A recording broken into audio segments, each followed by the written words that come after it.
Luego sentí como agua y el viaje empezó. Me atrevo a contarlo ahora, porque ha pasado el tiempo y porque Hernán, lo sé, aunque haya hecho muchas cosas repulsivas en su vida, nunca podrá olvidarse de ella, la ridícula señorita Eugenia, que un día, con la mano en el pecho, abrió grandes los ojos y salió de clase llevándose para siempre su figura lamentable de profesora de literatura, que recitaba largamente a Bécquer y, turbada, omitía ciertos párrafos de los clásicos y en los últimos tiempos miraba de soslayo a Hernán. Quiero contarlo ahora, de pronto me dio miedo olvidar esta historia, pero si yo la olvido nadie podrá recordarla y es necesario que alguien la recuerde. Hernán, que entre el montón de porquerías hechas en tu vida haya siempre un sitio para esta de hace mucho, de cuando tenías 18 años y eras el alumno más brillante de tu división, el que podía demostrar el teorema de Pitágoras sin haber mirado el libro, o ridiculizar a los pobres diablos como el señor Teodoro, o hacerle una canallada brutal a la señorita Eugenia, que guardaba violetas aplastadas en las páginas de rimas y leyendas y olía al camfor. Ella llegó al Colegio Nacional en el último año de mi bachillerato. Entró a clase y desde el principio advertimos aquella cosa extravagante, equívoca, que parecía trascender de sus maneras, de su voz, lo mismo que ese tenue aroma a laurel cuyo origen, fácil de adivinar, era una bolsita colgada sobre su pecho de señorita Eugenia, bajo la blusa. Ella entró en el aula tratando de ocultar, con ademanes extraños, la impresión que le causábamos, 40 muchachotes rígidos, burlonamente rígidos junto a los bancos, y cualquiera de los 40 debió mirar a la altura del hombro para encontrar sus ojos de animalito espantado. Habló, dijo algo acerca de que buscaba ser una amiga para nosotros, una amiga mayor, y que la llamáramos señorita Eugenia, simplemente. Alguien entonces, en voz alta, lo bastante alta como para que ella bajara los ojos con un gesto que después me dio lástima, se asombró mucho de que todavía fuera señorita. Yo me asombré mucho de que todavía fuera señorita, y los demás rieron, y ella, arreglando nerviosamente los pliegues de su pollera, fue hacia el escritorio. Al levantar los ojos se encontró con todos parados, mirándola. No atinó sino a parpadear y a juntar las manos como quien espera que le expliquen algo. Y cuando torpemente creyó que debía insinuarnos «pueden sentarse», nosotros ya estábamos sentados, y ella reparó por primera vez en Hernán. Él se había quedado de pie, tieso, se había quedado de pie él solo, y en medio del silencio de la clase dijo, yo, dijo pausadamente, soy Hernán. Eso fue el primer día.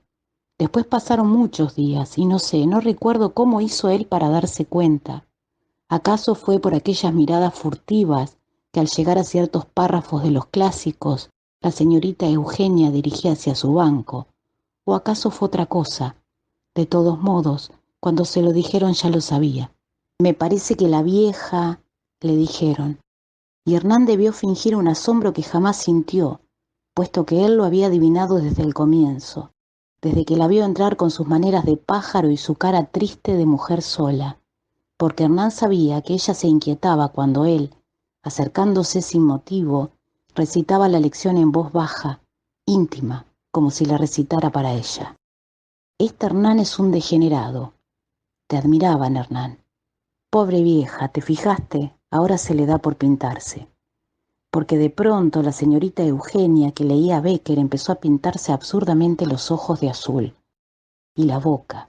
De pronto comenzó a decir cosas increíbles, cosas vulgares y tremendas acerca de la edad que cada uno tiene, la de su espíritu, y que ella en el fondo era mucho más juvenil que esas muchachas que andan por ahí, tontamente, con la cabeza loca y lo que es peor, esto lo dijo mirando a Hernán de un modo tan extraño que me dio asco, lo que es peor, con el corazón vacío.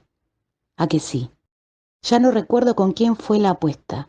Recuerdo en cambio que pocos días antes del 21 de septiembre surgió, repentina y gratuita, como un lamparón de crueldad, y fue aceptada de inmediato, en medio de ese regocijo feroz de los que necesitan embrutecer sus sentimientos a cualquier costo, porque después, más adelante, está la vida, que selecciona solo a los más aptos, a los más fuertes, a los tipos como él, como Hernán, aquel Hernán brillante de 18 años que podía demostrar teoremas sin mirar el libro, o componer estrofas a la manera de José Asunción Silva, o apostar que sí, que se atrevería, como realmente se atrevió a la tarde en que apretando como un trofeo aquella cosa, esa especie de escapulario entre los dedos, pasó delante de todos y fue lentamente hacia el pizarrón.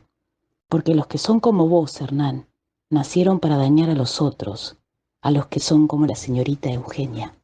¿A qué no? ¿Qué apostamos?, dijo Hernán, y aseguró que pasaría delante de todos, de los 40, e iría lentamente hacia el pizarrón, para que aprenda a no ser vieja loca, dijo. Pero antes de la apuesta habían pasado muchas cosas, y yo ahora necesito recordarlas para que Hernán no las olvide. Hubo, por ejemplo, lo de las cartas. Siempre supo escribir bien.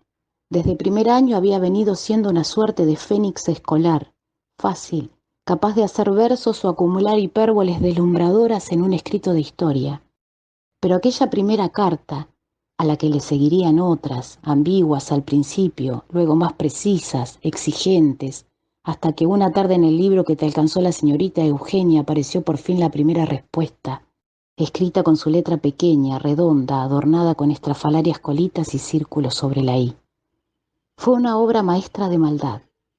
Yo sé de qué modo, Hernán, con qué prolijo ensañamiento escribiste durante toda una noche aquella primera carta, que yo mismo dejé entre las páginas de las lecciones de literatura americana, un segundo antes de que el inequívoco perfume entrara en el aula. Ese vaho a laurel, cuyo origen era una bolsita blanca de alcanfor, colgada al cuello de la señorita Eugenia, junto al crucifijo con el que solo una vez tropezaron unos dedos que no fueron los de ella. No respirábamos. Hernán tenía miedo ahora, lo sé, y hasta trató de que ella no tomara el libro. La mujer, extrañada, levantó el papel que había caído sobre el escritorio, un papel que comenzaba por favor, lea usted esto, y después de unos segundos se llevó temblando la mano a la cara. Pero en los días que siguieron, cuando encontraba sobre el escritorio los papeles doblados en 4 pliegues, ya no se turbaba, y entonces empezó a decir aquellas insensateces vulgares acerca de la edad y del amor, hasta que el propio Hernán se asustó un poco. Sí, porque al principio fue como un juego, tortuoso, procaz, pero en algún momento todo se volvió real y una tarde estaba hecha la apuesta. Delante de todos, en el pizarrón, dijo Hernán. El día de los estudiantes, en el club náutico, todos pudieron verlo bailando con la señorita Eugenia. Ella lo miraba de tal manera que Hernán, aunque por encima de su hombro hizo una mueca significativa a los otros, se sintió molesto. Tuvo el presentimiento de que todo podía complicarse, o acaso, al oír que ella hablaba de las cosas imposibles.